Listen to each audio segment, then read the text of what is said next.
আল্লাহ রাব্বুল আলামিন বলছেন ইয়া আইয়ুহাল্লাযীনা আমানু আমিনু বিল্লাহি ওয়া রাসূলিহি। জোরে বলুন আল্লাহু আকবার। আল্লাহ রাব্বুল আলামিন বলছেন হে ঈমানদারগণ, হে মুমিনগণ, তোমরা আমি আল্লাহ তাআলা এবং আমার রাসূলের প্রতি ঈমান আনো। আমার বন্ধুগণ, আমার ভাইয়েরা, এখন আপনাদের সামনে প্রশ্ন রাখতে চাই, আল্লাহ তাআলা এখানে কাদেরকে ঈমান আনতে বলতেছেন বলেন? আপনারা কি বুঝেছেন আমার কথা? কাকে বলতেছেন আবার ঈমান আনার কথা? ঈমানদারদেরকে আবার বলতেছেন তোমরা আমি আল্লাহ তাআলা এবং রাসূলের প্রতি ঈমান আনো। এখানে একটা লক্ষণীয় বিষয় আছে, তা হলো কেন আল্লাহ তাআলা আবার ঈমানদারদেরকে বলতেছেন তোমরা আমি আল্লাহ তাআলা এবং রাসূলের প্রতি ঈমান আনো? কেন? কারণটা কি? আমার ভাইরা, এর পিছনে কারণ হলো এই দ্বিতীয় অর্থে ঈমান আনার কথা বলে আল্লাহ রাব্বুল আলামিন ওই সমস্ত বান্দা বান্দীদেরকে লক্ষ্য করে বলতেছেন যারা শুধু মুখে মুখে ঈমানের দাবি করে। আল্লাহ তাআলা বলছে, ও বান্দা বান্দী, শুধু মুখে মুখে ঈমানের দাবি করলে চলবে না। ঈমানের যতগুলো বিষয় আছে মুখে ঘোষণা দিয়া, অন্তর দ্বারা দৃঢ় বিশ্বাস স্থাপন করে নিয়া, ঈমানের যতগুলো বিষয় আছে মুখে ঘোষণা দিয়া, অন্তর দ্বারা দৃঢ় বিশ্বাস স্থাপন করে নিয়া, কাজে কর্মে আমলে ও বান্দা বান্দী তোমরা বাস্তবায়ন করো। কিন্তু আমরা এমন ঈমানদার, আমরা শুধু মুখে মুখে ঈমানের দাবি করি, কিন্তু কাজে কর্মে আমলে আমরা ঈমানের আশেপাশেও আছি নাকি বলেন? আসতে বলবেন না, আছি নাকি? আমার ভাইয়েরা, তাফসীরের মধ্যে এসেছে এই দ্বিতীয় অর্থে ঈমান আনার কথা বলে আল্লাহ রাব্বুল আলামিন ঈমানদারদেরকে তাকওয়া গুণাবলী অর্জন করার কথা বলেছেন। কি গুণাবলী বলেন? আমার সঙ্গে কথা বলতে হবে।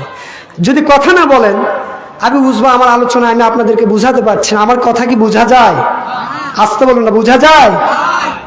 তাহলে আল্লাহ তাআলা কি বলতেছেন? তাকওয়া গুণাবলী অর্জন করতে। তাকওয়া কি?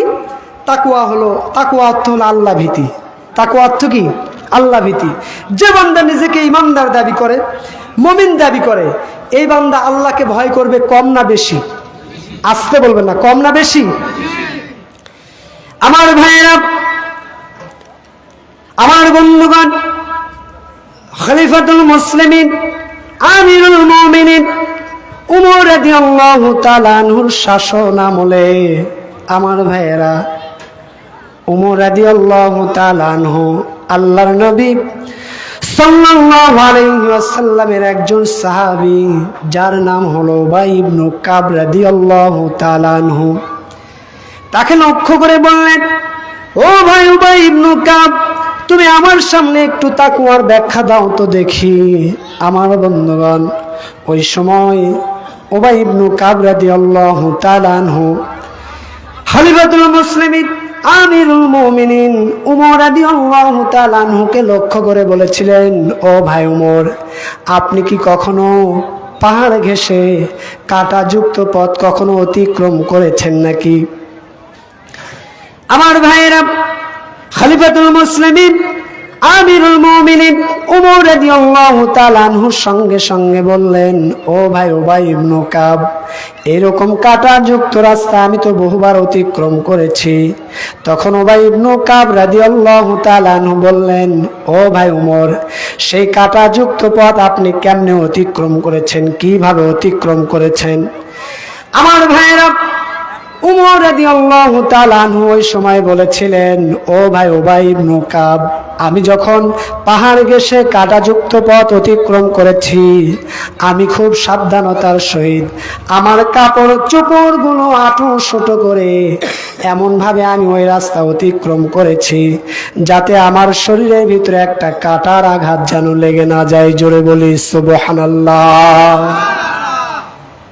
আমার ভাইয়েরা, এবার উবাই ইবনে কাব রাদিয়াল্লাহু তাআলা আনহু বললেন, ও ভাই উমর, এটাই হলো তাকওয়ার ব্যাখ্যা। উমর রাদিয়াল্লাহু তাআলা আনহু বললেন, ও ভাই উবাই ইবনে কাব, আমি তো কিছুই বুঝতে পারলাম না। আমার ভাইরা, এবার উবাই ইবনে কাব রাদিয়াল্লাহু তাআলা আনহু বললেন, আমিরুল মুমিনিন, খলিফাতুল মুসলিমিন, ও ভাই উমর শোনো, এই জমিনে আপনি চলাফেরা করবেন, এমন ভাবে চলাফেরা করবেন যাতে আপনার দ্বারা আল্লাহর একটা বিধান যেন লঙ্ঘিত না হয়ে যায়। জোরে বলি সুবহানাল্লাহ। যেমন ভাবে আপনি কাঁটাযুক্ত পথ খুব সাবধানতার সহিত আপনি কাপড় ছোট করে আপনি চলেছেন যেন আপনার শরীরের ভিতরে কাটার আঘাত যেন লেগে না যায়, তেমনই ভাবে এই জমিনে আপনি এমন ভাবে চলাফেরা করবেন যেন আপনার দ্বারা আল্লাহর একটা বিধান লঙ্ঘিত না হয়ে যায়। সুবহানাল্লাহ বলতে ইচ্ছে করে না? আমার ভাইয়েরা, আমার বন্ধুগণ, এই তাকওয়া কি একবার উমর রাদিয়াল্লাহু তাআলা আনহু তিনি, আমার বন্ধুগণ, তার শাসন আমলে তিনি প্রজা সাধারণের অবস্থা সরজমিনে প্রত্যক্ষ করার জন্য, দেখার জন্য তিনি ছদ্মবেশে তার রাজ্যের ভিতরে ঘুরে বেড়াতেন। আমার ভাইরা, এরই ধারাবাহিকতায় উমর রাদিয়াল্লাহু তাআলা আনহু একদিন করলেন কি, আমার ভাইয়েরা, ছদ্মবেশে তিনি প্রজা সাধারণের অবস্থা সরজমিনে দেখার উদ্দেশ্যে বেরিয়ে পড়লেন। পথ চলতেছে, দুপুরবেলা সূর্যের তাপে মরুভূমির বালু কণাগুলো, পাথর কণাগুলো আগুনের মতো উত্তপ্ত হয়ে গেছে। আমার ভাইরা, সেই মরুভূমির বালু কণা, পাথর কণাগুলো অতিক্রম করে উমর রাদিয়াল্লাহু তাআলা আনহু তার রাজ্যের ভিতরে পূজা সাধারণের অবস্থা প্রত্যক্ষ করার জন্য তিনি ঘুরে বেড়াচ্ছেন। ঘুরতে উমর রাদিয়াল্লাহু তাআলা আনহু তিনি একজন রাখালকে পেয়ে গেলেন। সেই রাখাল চরণভূমির ভিতরে তিনি বকরি চারাচ্ছিলেন। সেই রাখালের কাছে গিয়ে রাখালকে লক্ষ্য করে বললেন, ও ভাই রাখাল, আমি হলাম একজন পথিক। আমি পথ চলতে এই দুপুরবেলা মরুভূমির পথ অতিক্রম করতে গিয়া এই সূর্যের তাপে আমার দারুণ পিপাসা এবং ক্ষুধা লেগেছে। ও ভাই রাখাল, তুমি একটু তোমার বকরির মধ্য থেকে একটা বকরি দুধ দহন করে আমাকে একটু দিবা নাকি? আমি সেই দুধ পান করে আমার ক্ষুধা এবং তৃষ্ণা নিবারণ করতে চাই। আমার ভাইয়েরা, এই কথা যখন উমর রাদিয়াল্লাহু তাআলা আনহু সেই রাখালকে লক্ষ্য করে বললেন, ওই রাখাল বললেন, ও ভাই পথিক, শুনে নাও, আমি হলাম এই বকরির পালের রাখাল, আমি এই বকরির পালের মালিক না, অতএব আমি তোমাকে দুধ দিতে পারবো না। এই বকরির পাল থেকে একমাত্র আপনাকে দুধ দিতে পারেন আমার এই বকরির পালের মালিক। আমার ভাইয়েরা, খলিফাতুল মুসলিমিন, আমিরুল মুমিনিন মনে মনে দারুণ খুশি। সেই রাখালের আল্লাহ ভীতি দেখে তিনি মনে মনে দারুণ খুশি। রাখালকে পরীক্ষা করার জন্য রাখালকে লক্ষ্য করে বললেন, ও ভাই রাখাল, তুমি আমার কাছে একটা বকরি বিক্রি করে দাও। এখানে তো অনেকগুলো বকরি আমি দেখতে পাচ্ছি, এখান থেকে যদি একটা বকরি আমার কাছে বিক্রি করে দাও, তোমার মালিক বলতেই পারবে না। তুমিও কিছু অর্থ পেয়ে গেলে, আমারও প্রয়োজন সারল। সঙ্গে সঙ্গে ওই রাখাল উমর রাদিয়াল্লাহু তাআলা আনহুকে লক্ষ্য করে বললেন, ও পথিক, শুনে নাও, তুমি যেই কথা বলতেছো আমার মালিক বলতে পারবে না, কিন্তু আমার মালিকের একজন মালিক আছেন, যিনি তোমারও মালিক আমারও মালিক। তিনি কোথায় আছেন? তিনি কি দেখতে পাবে না? জোরে বলি সুবহানাল্লাহ।